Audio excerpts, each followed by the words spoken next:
प्यारे दोस्तों, आप सबको स्वामी नीरव के बहुत बहुत प्रणाम। दोस्तों, वीडियो बहुत ही प्यारा है आज का। बड़ा ही सुंदर टॉपिक है, गहरा भी है और सुंदर इसके लिए भी मैंने कहा कि हम सबकी जिंदगियों से बहुत ही गहरे रूप में जुड़ा है, मजेदार रूप में भी जुड़ा है। तो आज थोड़ा सा हम देखेंगे कि हमारा अचेतन मन क्या है, थोड़ा सा उसके बारे में जानेंगे। And how to ride the unconscious. सबसे पहले तो एक बात को समझ ले कि हम तीन विभाजन में हम हमारा जो होना है वो तीन विभाजन में है, या ऐसा भी कहेंगे कि हमारा मन तीन विभाजन में तीन तरह से विभाजित है। सबसे पहला है हमारा चेतन मन, दूसरा है हमारा अवचेतन मन जिसको हम कहेंगे सबकॉन्शियस, और तीसरा है हमारा अचेतन मन जिसको हम कहेंगे अनकॉन्शियस। बहुत से लोगों को अवचेतन में और अचेतन में फर्क नहीं पता होता है। तो थोड़ा सा इसको समझ ले दोस्तों, ताकि आपको अपने आप को जानने में बड़ी आसानी हो जाएगी। जैसे कि हमने एक सीरीज शुरू की है स्वाध्याय के सूत्र। तो स्वाध्याय में जरूरी है, बहुत जरूरी है कि आपके मन को आप जानो। और मन हमारा बहुत विशाल है, बहुत विशाल है। तो इसको थोड़ा सा और गहराई में समझे। चेतन मन जो है हमारा, वो ऐसा है कि जैसे पहरेदार, वो एक जैसे हमारे वाइट ब्लड कार्पस्कल होते हैं ना, पहरेदार होते हैं शरीर के। हमारा जो चेतन मन है वैसे ही एक पहरेदार है। उसके नीचे में एक दूसरा हमारा मन की एक दूसरी लेयर होती है जिसको हम कहते हैं अवचेतन मन, जिसको हम सबकॉन्शियस कहेंगे।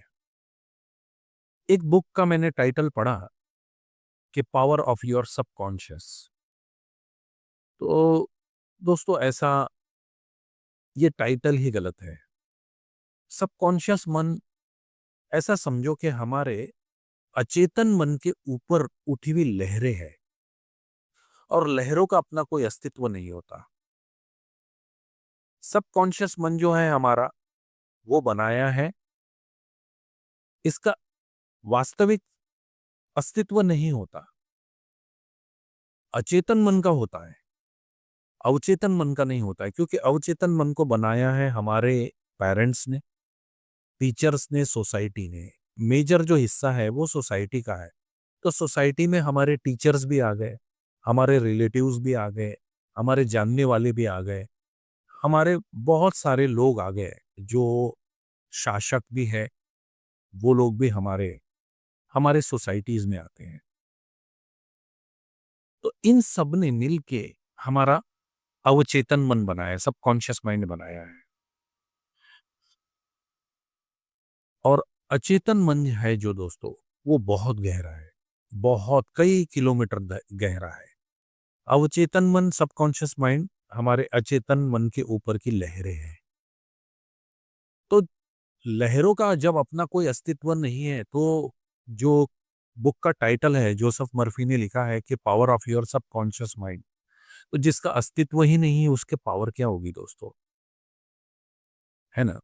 मैं उस किताब का खंडन नहीं कर रहा हूं, लेकिन एक बात बता रहा हूं, एक भ्रम जो है ना, उसको दूर किए दे रहा हूं, क्लियर किया दे रहा हूं। अचेतन मन हमें, we have to ride our unconscious, not our subconscious. कैसे राइड करेंगे दोस्तों? कौन सी ऐसी भाषा है जो जो बोल के किसी भी कमांड को हम हमारे अचेतन मन में पेनिट्रेट कर देंगे, और हमारा अचेतन मन अगर किसी बात हमारे अचेतन मन को अगर किसी बात पे विश्वास आ जाता है, तो वो अस्तित्व में, वो रियलिटी बन जाती है, फिर वो मैनिफेस्ट हो जाती है। सिर्फ इतना ही है कि उसे उस बात पे विश्वास आ जाए। और 2 परतें हैं हमारी, जो अचेतन मन तक हमारी बातों को जाने नहीं देती है। पहली है चेतन मन और दूसरा है हमारा अवचेतन मन। ये दोनों बहुत सी बातों को रोक देते हैं, वहीं पे खत्म कर देते हैं। जैसे ही आप कोई डिसीजन लेते हो, ये दोनों परतें आपके अचेतन में उनको प्रवेश करने से बाधा डालती है। क्योंकि यहाँ पे पैटर्न्स हैं। आपका जो सबकॉन्शियस माइंड है, वो एक पैटर्न से बना है, जो रिपीट हुई है बार-बार। जो सोसाइटी ने, टीचर्स ने, पेरेंट्स ने रिपीट की है, वो एक लेयर ऑफ पैटर्न्स है। अब बात है कि कैसे हम किसी भी कमांड को, जैसे आप अगर एक कमांड ले लेते हैं कि मैं स्वस्थ हो रहा या मैं स्वस्थ हूं, इस कमांड को आप कितना भी इसको दोहराओ, आप कितना भी दोहराओ इसको, आपका जो अवचेतन मन है या चेतन मन है उसको पेनिट्रेट नहीं होने देगा। क्योंकि इसके पास में वो भी पैटर्न्स पड़ी है कि जब आप बीमार भी थे,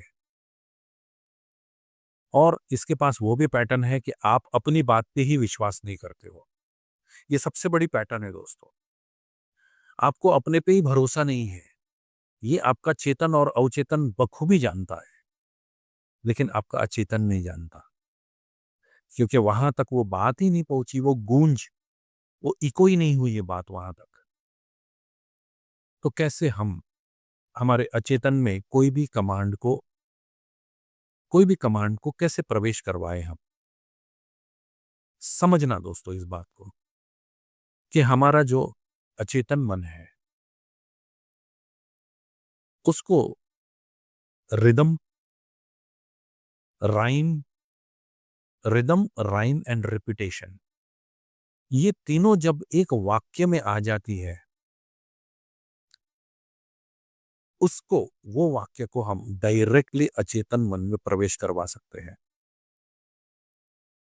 rhyme, rhythm and repetition. Neuro linguistic program में एक चैप्टर आता है जिसको हम कहते हैं मेटाफर्स। मेरे यूट्यूब चैनल पे दोस्तों एक सेक्शन है जहां पे मैंने एक बहुत सुंदर वर्कशॉप लिया था, करीब 8 दिन का। उसकी लाइव रिकॉर्डिंग मैंने मेरे यूट्यूब चैनल में रखी है। जिन मित्रों को भी इन सब बातों में इंटरेस्ट है, वो एक छोटा सा सब्सक्रिप्शन देके वो वीडियोस अवेलेबल उनको हो जाएंगे, वो देख सकते हो वो video. Back to the topic, that metaphors. Metaphors में क्या क्या चीजें आती, कहानियां आती हैं, पोयम्स आती है, और कमांड आती है। कौन सी कमांड्स? जिसमें राइम, रिदम और रेपिटेशन हो। किसी भी बात को अगर आप बार बार बार बार बार बार रिपीट करते हो, वो हमारे अचेतन में प्रवेश कर जाती हैं, लेकिन उसमें राइम और रिदम होना चाहिए। तो हमारे अचेतन मन में कौन सी बातें प्रवेश कर गई है, वो मैं आपको बताऊं दोस्तों। मुख्य रूप से फिल्मी गीत, क्योंकि उसमें राइम है, रिदम है और रेपिटेशंस भी है। हमारा बिहेवियर का बहुत बड़ा हिस्सा, एक बहुत विशाल हिस्सा फिल्मी गीतों ने शेप अप किया है।